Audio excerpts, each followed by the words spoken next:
세상에서 가장 소중한 것이 있다면 여러분, 많은 사람들이 여러 가지로 많이 이야기할 것입니다. 어떤 사람은 명예와 권력을 얘기하는 사람도 있고, 어떤 사람은 물질을 얘기하는 사람도 있고, 어떤 사람은 우리의 자녀들의 소중함을 이야기하는 사람도 있겠습니다만은 가장 중요한 것이 있다고 한다면 아마 생명일 겁니다. 살아있는 생명, 여러분, 살아있다고 하는 이 하나만으로도 의미가 있습니다. 잘 사느냐 못 사느냐, 건강하느냐 건강하지 못하느냐, 이건 차후의 문제입니다. 살아있다는 것 그 자체가 아름답고 소중합니다. 사람들은 겉으로 드러나는 현상에 관심을 두지만 여러분, 언젠가는 우리의 모습은 변화되거나 바뀌어가는 것이 자연의 이치입니다. 많은 사람들은 아름다움의 근거를 모양이나 가치에 두려고 하지만은 그것보다 더 중요한 것이 있다고 한다면 살아있다는 것, 여러분, 이 생명이 있다는 것이 본질적으로 아름다운 겁니다. 식물이나 동물도 마찬가지 않습니까? 살아있을 때에, 생명력이 있을 때에 아름답습니다. 왜요? 그 생명은 또 다른 생명을 만들어내기 때문입니다. 생명은 보탬이 되고, 생명은 성장을 가져다 주고, 생명은 또 다른 가치를 창출하며, 생명은 또 다른 생명을 생산하기 때문에 생명만큼 소중하고 아름다운 것은 없습니다. 이 생명에는 두 가지의 면을 가지고 있습니다. 하나는 필연적인 면입니다. 여러분, 우리가 이 세상에 나올 때 우리 마음대로 나왔습니까? 아닐 겁니다. 세상에 태어난 것도 우리 마음대로 태어난 것 아니요, 죽는 것 또한 내 마음대로 죽을 수 없습니다. 어느 땐가는 알 수 없지만 하나님이 부르실 때에 가야 합니다. 그것이 우리의 생명이기에, 그러기 생명은 필연성입니다. 또 하나 있다고 한다면 선택적인 면입니다. 창세기 말씀을 보면 하나님께서 에덴 동산에 선악과를 만들어 놓으시고 하시는 말씀이, 선악을 알게 하는 나무의 실과는 먹지 말라, 내가 먹는 날에는 정령 죽으리라. 먹으면 죽는다고 하는 말씀, 순종하면 살 것이고 불순종하면 죽으리라고 하는 말씀, 그러기 어떻게 보면 하나님의 말씀에 의하면 생명은 선택성이라고 해도 과언이 아닙니다. 근데 중요한 사실은 이 생명, 내가 내 마음대로 하는 것이 아니라는 겁니다. 많은 사람들은 내 생명은 내가 주인이라고 생각하며 마음대로 하는 사람들이 있습니다만은, 그러나 분명히 알아야 할 사실은 생명의 주인은 내가 아니라 하나님이란 사실입니다. 여러분, 자살이 왜 죄냐? 여기에 신앙적 근거가 있는 겁니다. 내 생명 아니기 때문입니다. 누구 거요? 하나님 것이기 때문에. 한 통계에 의하면 우리나라가 연에 매년마다 스스로 목숨을 끊는 사람이 다른 통계마다 다른지만 한 2만 5천여 명 가까이 된답니다. 참 안타까운 소식입니다. 오늘 우리가 함께 읽은 이 말씀은 생명에 관한 귀한 말씀을 우리에게 해주십니다. 이스라엘 백성들이 죄악으로 인하여 예루살렘 성전이 파괴되어 버립니다. 이로 인하여 수많은 이스라엘 백성이 바벨론으로 포로로 잡혀갑니다. 약 430년간의 노예 생활, 바벨론의 70년간의 포로 생활, 이 포로 생활은 이스라엘 백성에 의하면 그 자체가 능력이요 수치요 모욕의 삶입니다. 포로 생활이 얼마나 어려운 생활인지 당해보지 않는 사람은, 경험해보지 않는 사람은 생각할 수 없는 참담한 생활 그 자체입니다. 여러분, 일제의 강점기 세대에 생활했던 어르신들의 이야기를 들어보면 그처럼 참담하고 그처럼 가혹했던 때가 없었던 것 같습니다. 저희 아버님하고 지난 주간에 같이 만날 기회가 있어 식사하면서 이야기하는 가운데, 당신이 12살 중학교 2학년까지 한국말을 못 썼답니다. 조선말을. 한국말을 쓰는, 조선말을 쓰는 순간 얼마나 맞았는지. 해방이 된 후에 그 다음서부터 일본말을 절대로 안 쓰기로 결심했답니다. 여러분, 그처럼 참담한 현실이 어디 있을까요? 지금도 우리 주변에 일제 강점기 아픈들이 아직도 많이 남아있음을 보게 됩니다. 여러분 36년간의 일제 강점기 때에도 이러했는데 430년간의 노예 생활로 인하여 있었던 이스라엘 백성, 그리고 70년 동안이나 바벨론의 포로로 잡혀갔던 이스라엘 백성에게는 그들의 문화나 그들의 사회생활 다 무너졌습니다. 사회와 문화생활이 뭡니까? 이사야서나 예레미야 그리고 에스겔서의 말씀을 보면 이스라엘은 다 무너졌을 뿐만 아니라 가장 중요한 것, 다름이 아닌 하나님과의 계약의 사상이 무너진 겁니다. 나는 내 백성이 되고 너는 나의 백성이 되고 나의 하나님은 우리 하나님이 된다는 이 계약의 사상, 하나님과 이스라엘 백성에 맺었던 이 약속들, 아브라함과 맺었던 계약의 사상들, 하나님과 야곱과 맺었던 이 계약의 사상들, 하나님과 모세와 여호수아에게 맺었던 이 계약의 약속의 사상들이 다 무너져 버렸습니다. 더군 하나님의 임재를 상징했던 예루살렘 성전이 무너지고 이스라엘 백성으로 하여금 참담한 시간을 가지게 됩니다. 정치, 경제, 사회 다 무너졌습니다. 절망과 어둠의 그 자체입니다. 그 절망과 어둠의 그때에 하나님은 에스겔 선지를 통하여 이스라엘 백성에게 새로운 생명의 역사를 환상으로 보여줍니다. 오늘 본문의 말씀을 보면 하나님이 에스겔을 데리고 아골의 골짜기에 가셔서 에스겔에게 묻습니다. 너는 무엇을 보느냐? 그것은 죽은 뼈가 가방에 가득했습니다.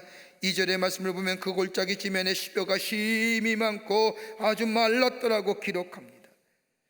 에스겔이 보았던 것은 그 절망 그 자체입니다. 도무지 소망이 없습니다. 살아날 기미가 전혀 보이지 않는 전적인 죽음, 어둠 그 자체입니다. 그런데 그 가운데서도 하나님은 에스겔에게 환상을 보여주심으로 새로운 소망과 새로운 미래를 열어주시는 하나님. 여러분, 우리의 삶 어떠신지요? 우리의 삶 희망이 있습니다. 소망이 있습니다. 미래라고 얘기하는 분 별로 없습니다. 이리 봐도 절망이고 저리 봐도 어둠이고 저리 봐도 이리 봐도 마음의 낙심과 실망이 넘쳐나는 이 사회 속에 이 세상, 우리 이때에 지금 예수님의 오심을 기다리는 대강절 보내고 있습니다. 아무리 보아도 우리가 살고 있는 이 사회, 정말로 밑이 앞이 보이지 않는 미래의 불확실성에 사는 이때 우리는 어떤 소망을 가져야 되는지, 어디서 이 소망의 근거, 어디서 우리에게 새로운 희망의 근거를 발견할 수 있을까요? 예수의 오심을 기다리는 이때에 오늘 본문의 말씀을 통해서 몇 가지로 함께 말씀을 나누며 은혜 받기를 원합니다. 첫째는 절망을 넘어선 소망은 하나님께로부터 온다는 겁니다. 소망은 하나님께로부터 오는 겁니다. 오늘 3절의 말씀을 보면 에스겔에게 묻습니다. 이 뼈들이 능히 살아나겠느냐라고 하는 이 질문에 에스겔은 대답하지요. 주 여호와께서, 주께서만 아십니다라고 하는, 절망을 넘어설 수 있는 것은 우리에게 보기는 없지만은 하나님만이 아신다고 고백합니다. 다시 말한다면 절망을 넘어서 새로운 생명의 역사를 일으키는 것은 내가 아니라 하나님만이 하신다는 겁니다. 소망이 있다는 것은 다름이 아니라 하나님 안에 있게 될 때에 우리 안에 소망이 있다는 겁니다. 여러분, 믿음을 정의할 때 우리는 흔히들 히브리서 11장 1절의 말씀을 가지고 믿음을 정의합니다. 믿음은 바라는 것들의 실상이요 보이지 않는 것들의 증거니라. 여러분, 한마디로 믿음은 뭐냐? 미래를 내다볼 수 있다는 겁니다. 근데 그 믿음이 어떤 믿음입니까? 성경이 말하는 그 믿음의 내용이 어떤 겁니까? 성경이 우리에게 가르쳐주는 믿음의 내용을 몇 가지로 우리가 정리해 본다면 아마 이럴 겁니다. 하나는 다른 것이 아니라 하나님께서는 모든 것이 가능하시다는 믿음일 겁니다. 여러분, 야이로 회당장의 딸을 고치신 예수님의 모습을 보십시오. 예수님께 나와 자신의 딸의 병을 고쳐달라고 부탁합니다. 예수님이 이 야이로의 집으로 가던 중에 야이로 하인이 급하게 뛰어오라 야이로에게 말합니다. 딸이 죽었다는 겁니다. 참으로 난처한 일이 아닐 수가 없습니다. 가야 할 것인지 가야 말아야 할 것인지 인간적으로 생각해보면 이미 죽은 생명 가봐야 아무 소용이 없습니다. 가지 말아야 합니다. 그때 예수님이 야이로의 마음을 아시고 이렇게 말씀하십니다. 믿기만 하라. 그리하면 내 딸이 구원을 얻으리라. 무슨 말일까요? 사람으로는 불가능하나 하나님 안에서는 모든 것이 가능하다는 겁니다. 하나님께서는 바다를 움직이시기도 하시며 바람을 움직이기도 하시며 하늘에서 유황을 내리기도 하시며 사람을 물 위에 걷게 하시며 구름 기둥을 세우시고 불 기둥을 세우신 우리 하나님, 죽은 자도 살리신 하나님, 하나님께서는 모든 것을 가능케 하신다고 하는 그 믿음입니다. 그게 성경이 우리에게 가르치는 믿음입니다. 또 하나의 믿음이 있습니다. 하나님의 능력을 믿는 자에게는 모든 것이 가능하다는 믿음입니다. 하나님이 가능하실 뿐만 아니라 그 능력을 믿는 자에게는 모든 것이 가능하다는 겁니다. 나로서는 불가능한 일이지만 하나님의 능력이 내게 나타나서 되는 일이라면 모든 것이 가능하다는 겁니다. 그러므로 예수님의 하신 일 또한 우리도 할 수 있다는 겁니다. 빌립보서 4장 13절의 말씀을 보면 내게 능력 주시는 자 안에서 내가 모든 것을 할 수 있다고 말씀하십니다. 이 말씀은 내가 슈퍼맨이 되는 게 아니라 하나님의 능력이 하나님이 내 안에 계실 때에 나로 하나님의 도구되어 하나님의 놀라운 역사가 우리 가운데 일어난다는 겁니다. 이거 믿고 사는 겁니다. 이게 믿음의 모습입니다. 또 하나 때가 되면 하나님이 나와 함께 하신다는 겁니다. 나는 허물도 많고 부족한 것이 많습니다. 그럼에도 불구하고 하나님은 나와 함께 계십니다. 하나님 높은 데 계실 뿐만 아니라 낮고 천한 나와도 함께 하십니다. 우주를 주관하시지만 나와 이 적은 나도 함께 해 주십니다. 그러기에 인간 저 하늘에 계신 것이 아니라 말씀의 육신이 되어 인간에 머무르시고 우리 가운데 계시어 임마누엘로 우리와 함께 하시는 겁니다. 이걸 믿는 게 믿음입니다. 이 믿음이 있을 때에 이 안에 역사가 일어납니다. 이 믿음이 있을 때에 갈 바를 알지 못하지만 나아갈 수 있습니다. 이 믿음이 있을 때에 가나안의 정복의 역사가 우리 가운데 일어납니다. 이 믿는 거예요. 또 하나 있다고 한다면 하나님의 역사는 인간의 도덕적인 의로움이나 정결함에 있지 않다는 겁니다. 내가 깨끗하고 내가 도덕적으로 의롭고 정결하다 하여 하나님의 역사가 일어나는 것이 아닙니다. 하나님이 나와 함께 하신다는 믿음이 있을 때에 그로 말미암아 일어나는 사건이지 결코 나의 의도나 나의 경건이나 나의 도덕적인 정결함에 의해서 역사가 일어나는 것이 아니라는 겁니다. 여러분 사도행전 3장 12절의 말씀을 보십시오. 저 성전의 문문에 앉아있는 저 안진뱅이를 칠 때에 베드로와 요한이 다른 말 하지 않지 않습니까? 은과 금은 내게 거니와 내게 주노니 예수의 이름으로 일어나 걸으라 할 때에 일어나 걷습니다. 그러자 그 놀라운 사건을 광명해 수많은 사람들이 베드로와 요한의 주변에 몰려듭니다. 그때에 베드로가 말합니다. 왜 이 일을 기히 여기느냐? 우리의 개인의 경건과 능력이 이 사람을 갖게 한 것처럼 왜 우리를 주목하느냐? 개인의 경건, 개인의 도덕적인 의로움, 정결함의 역사가 일어나는 것이 아니라 예수를 믿는 믿음 안에 있을 때에 예수를 믿고 예수를 주인 삼는 그 믿음 안에 역사가 일어납니다. 또 하나 있습니다. 하나님께서 나를 사용하신다는 믿음입니다. 나를 사용하셔서 나를 통하여 하나님의 역사를 이루어 가신다는 겁니다. 나를 하나의 그릇으로 하나의 도구로 하나님의 능력의 도구로 쓰임받고 하나님이 나를 사용하신다고 하는 이 믿음, 여기에 역사가 일어납니다. 여기에 진실함이 있습니다. 여기에 의로움이 있습니다. 여기에 경건성이 나타나는 겁니다. 또 하나 성경이 우리에게 가르치는 믿음이 있다고 한다면 이 믿음 끝까지 지켜야 한다는 겁니다. 어떤 경우에도 칭찬을 받을 때나 영광을 받은 순간에나 이 믿음이 변함이 없어야 됩니다. 여러분 보세요. 이스라엘 백성을 데리고 가데스바네에 왔을 때에 가나안 땅을 목전에 앞에 두고 가데스바네에 도착한 이스라엘 백성 무리 얻게 되자 모세를 원망하고 하나님을 원망하기 시작합니다. 모세가 하나님 앞에 기도합니다. 어떻게 해야 됩니까? 그때 하나님께서 모세에게 말씀하십니다. 반석을 명하여 물을 내게 하라. 모세가 어떻게 합니까? 이스라엘 백성 온 회중을 다 모아놓고 이스라엘 백성에게 말합니다. 할 때에 이스라엘 백성이 모세를 보자마자 원망과 불평을 쏟아내자 마음에 분노가 일어납니다. 격정이 일어납니다. 이 모세는 하나님의 말씀대로 저 반석을 명하라 했는데 그 지팡이를 가지고 그 격정의 분노에 이스라엘 백성 앞에서 반석을 내리칩니다. 하나님의 역사하심 때라 물이 나왔지요. 저들의 갈증이 다 해결됐지만 하나님이 모세에게 말합니다. 넌 이 총회 앞에서 나의 거룩함을 나타내지 못하였노라. 하나님의 거룩함을 드러내지 못한 모세, 어느 순간에든지 끝까지 그 믿음을 붙잡지 못했던 모세, 그 한순간의 실수가 지면에 온유한 자요, 사람이 난 사람 가운데 이만한큼 온유하고 겸손한 자이었다고 얘기했던 그 모세, 결국은 하나님이 약속했던 가나안 땅에 들어가지 못합니다. 끝까지 지키는 거예요. 어떤 일이 있어도 이 믿음 변함이 없는 거예요. 오히려 뒤로 실패했더라도 뒤로 넘어지는 믿음이 아니라 앞으로 넘어지는 믿음이 돼야 되는 거예요. 이거 지키는 거예요. 또 하나 있다고 한다면, 믿음은 이 믿음이 있을 때에 초월의 역사가 경험하게 됩니다.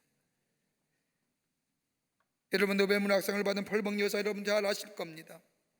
돼지와 어머니라고 이의 초상이란 작품을 통하여 많은 사람들에게 사랑을 받았던 작가입니다. 어머니의 초상이란 작품 속에 펄벅은 자신의 어머니를 이렇게 이야기합니다. 자신의 어머니는 22살에 결혼했습니다. 선교사의 남편을 따라 전혀 알지 못하는 아버지의 나라인 중국에 와 하나님 나라의 복음을 전합니다. 교통도 어렵고 두절되고 아무런 연락도 되지 않은 채 굶주림과 위협 가운데 하나님의 복음을 전합니다. 그 많은 고난과 어려움 가운데서도 7명의 자녀를 낳았는데 그 가운데 4명을 어머니의 품에 품습니다. 어머니 품에서 죽었습니다. 그러나 이러한 고통 속에서 어머니는 믿음으로 나머지 3자녀를 정성껏 키웁니다. 아이들에게 소망을 주고 절대로 고통스러운 얼굴을 띠지 않습니다. 아이들에게 쾌활하고 즐거운 노래로 시간을 보냅니다. 하나님의 말씀을 들려줍니다. 이 아이들은 어머니의 쾌활하고 밝은 얼굴 때문에 한 번도 어머니가 고생한다거나 어머니가 괴로워한다는 것을 몰랐습니다. 어머니의 초상을 보면서 밝은 모습으로 성장한 이 펄벅, 어머니가 들렸던 성경 구절을 생각해냅니다. 시편 84편 6절의 말씀입니다. 눈물의 골짜기로 통행할 때에 내 그곳으로 많은 샘이 고쳐되게 하며, 말씀이 소망이 됐다. 여러분, 이게 믿음입니다. 믿음의 모습입니다. 이 믿음은 어디서 생기는 겁니까? 다름이 아니라 하나님의 말씀을 들을 때에 생겨나는 겁니다. 말씀이 들음으로 인하여 믿음이 성장하고 자라납니다.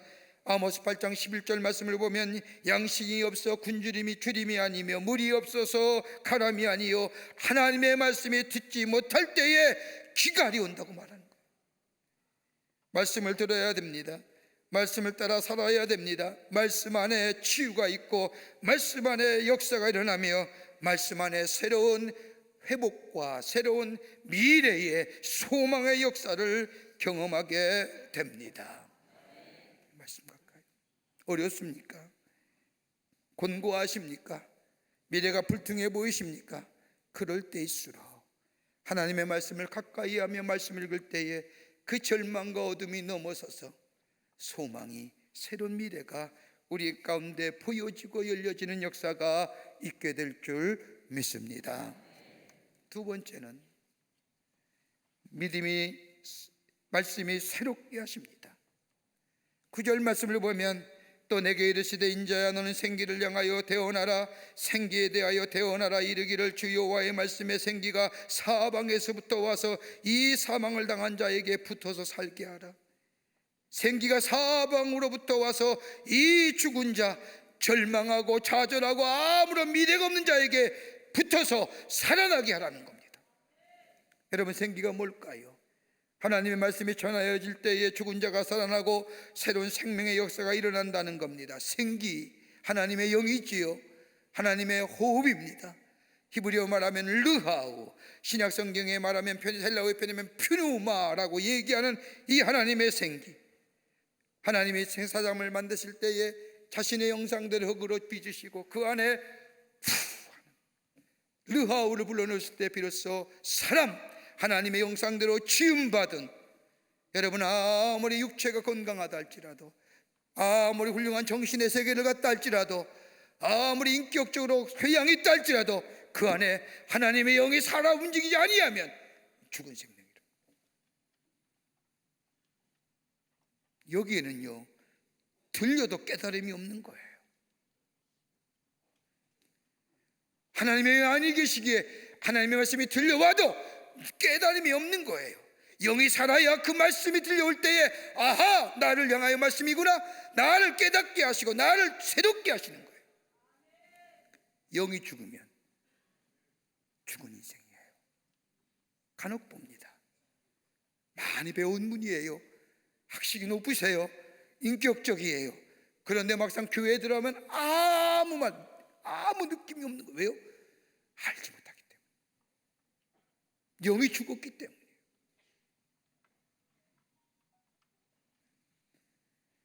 하나님의 영이 살아있어야 됩니다.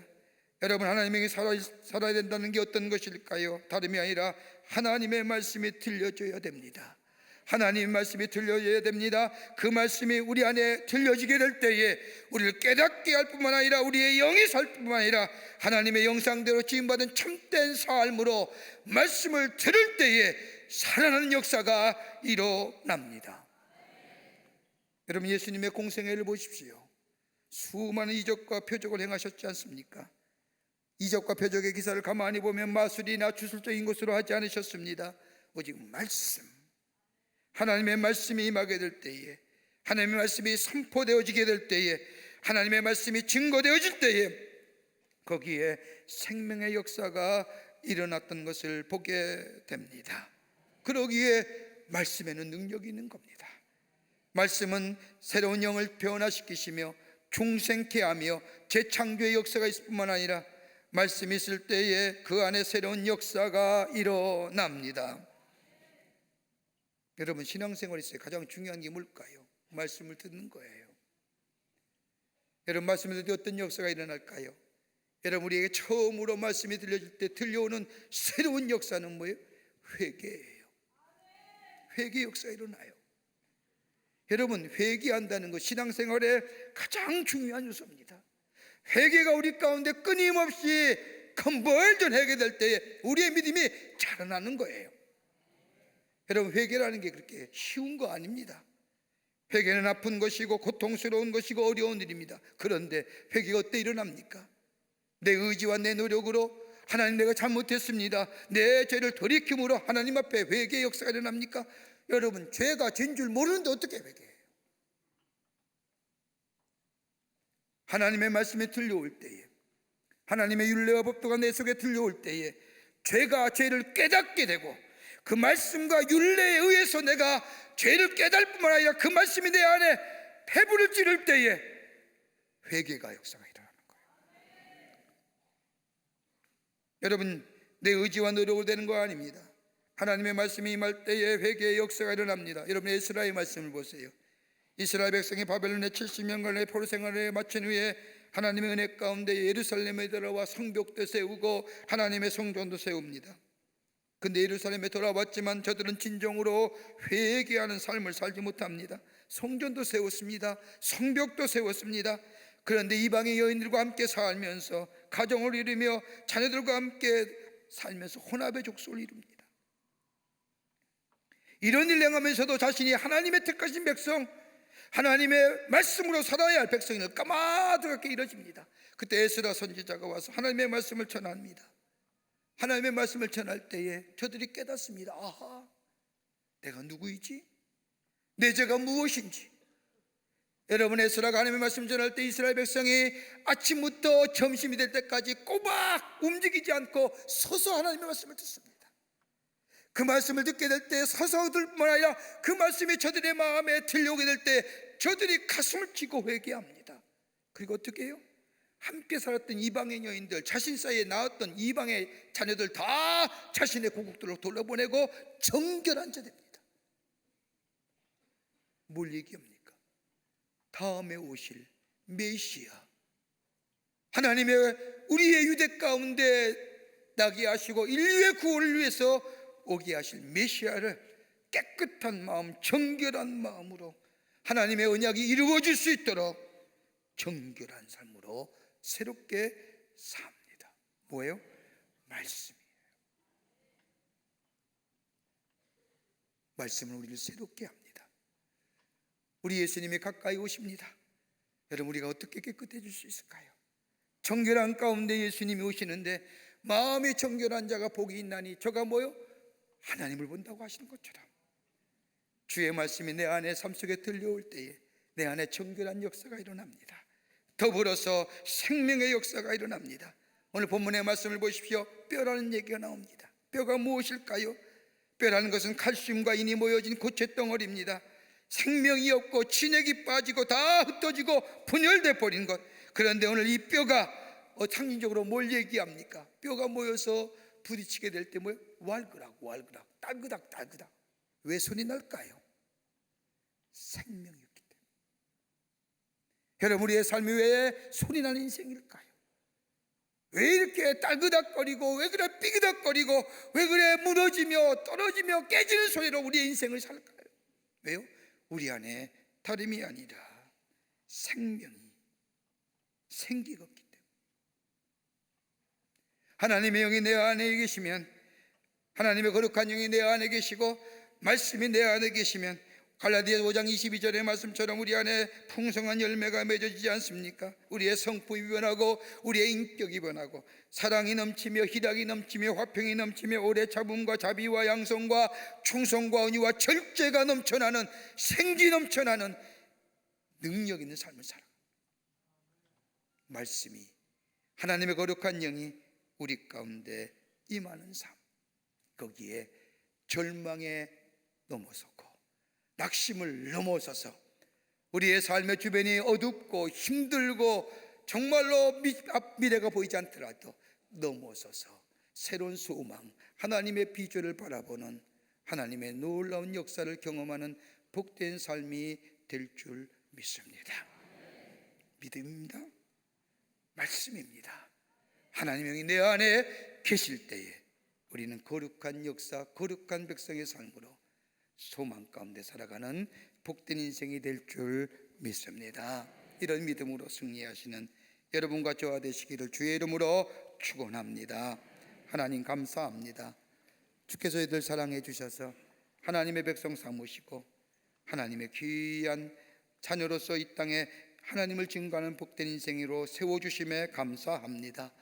아무리 어렵고 절망과 좌절이 있다 할지라도 낙심하거나 아버지 하나님의 절망하는 것이 아니라 믿음 안에서 절망 넘어 있는 소망을 보게 하여 주시고 말씀 안에서 우리의 새로운 역사를 경험하게 하여 주시며 성령의 도우심을 통하여 하나님의 놀라운 은혜 안에서 우리의 새로움의 역사와 생명의 역사를 경험하는 복된 백성 되게 하여 주시옵소서.